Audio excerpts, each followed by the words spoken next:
présent transformer le quartier de la Rivière en commune. Elle serait la 25e de l'île. Aussi des beaux concours, on en a souvent évoqué la teneur. La détermination est grande pour des Saint-Louisiens qui ont décidé de créer un collectif qui s'appelle assez naturellement la Rivière, 25e commune. Notre invité connecté ce matin en est la porte-parole. Bonjour Sylvie Testu, merci beaucoup d'être avec nous en direct ce matin. Vous étiez d'ailleurs en opération pétition ce week-end dans le quartier. Est-ce que ça a porté ses fruits?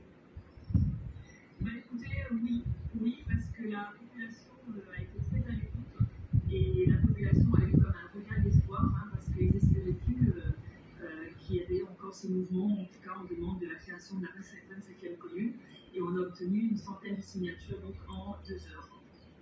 Rappelez-nous pourquoi est-ce que vous voulez redessiner la ville de Saint-Louis en faisant apparaître cette nouvelle commune? Quels sont les enjeux? Écoutez, il y a plusieurs points. Alors d'abord, il faut savoir que la population est toujours en demande de cette création de commune, qui est une création de la commune à part entière, en tout cas de cette création de la 25e commune.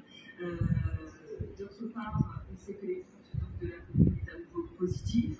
Il faut aussi du temps pour mobiliser une équipe.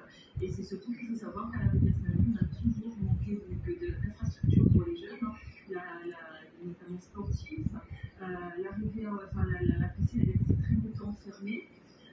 Dans le domaine culturel, on n'a pas de salle de spectacle pour accueillir des divers artistes, que ce soit les compagnies de théâtre, de danse, cinéma, de musique.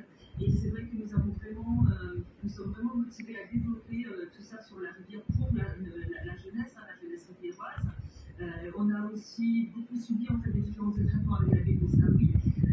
Et il faut savoir aussi que la population de la rivière est vraiment en demande de développer une vie de proximité, une vie un peu plus locale, plus apaisée. Parce qu'il faut savoir que quand même les difficultés routières, les difficultés de circulation, on a un réseau routier aujourd'hui qui est quand même très saturé, et d'autant plus que sortir de la rive de Saint-Louis c'est toujours très compliqué, et en plus quand il y a les intempéries, c'est quand même c'est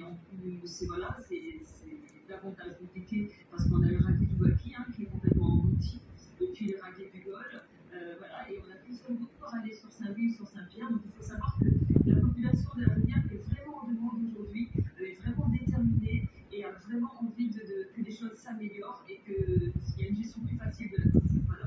L'objectif c'est de créer des aménagements aussi, si on vous comprend. Complètement, des aménagements, oui. Dans une publication Facebook, la maire Juliana Ndoma, la maire de Saint-Louis, réagit à votre journée d'action assez sèchement, même si elle s'est dite favorable à l'émancipation de la rivière. Elle estime que ce n'est pas le bon moment. Qu'est-ce que vous lui répondez? Écoutez, j'ai envie de vous dire, en effet, c'est vrai que ce n'est pas le bon moment, mais notre engagement est tel que nos réflexions et nos actions ne sont pas freinées par l'humeur ou la couleur du temps. Et il faut savoir justement que ces conditions et les intempéries ont mis justement en exergue l'exaspération des Riviérois et des Riviéroises, et notamment complètement bloqués par la circulation, et surtout ce radier du Wapi qui est englouti tous les ans. Et c'est vrai que là, la population a vraiment et justement ces intempéries est vraiment l'occasion aussi pour la population de s'exprimer, en tout cas. En termes de possibilités, qu'est-ce que vous dites également au sujet des craintes des habitants de voir augmenter leur impôt, surtout les coûts? Écoutez, il faut savoir que la population a obtenu aussi beaucoup d'informations erronées. On a tenté en tout cas au mieux d'éclaircir un petit peu des choses qui ne sont pas forcément au courant, des informations qui n'ont pas forcément.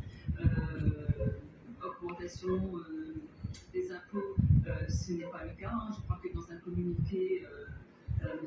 Epeb avait aussi répondu à ça. Donc on tente en tout cas de répondre au mieux à la population, de les rassurer et surtout de ne pas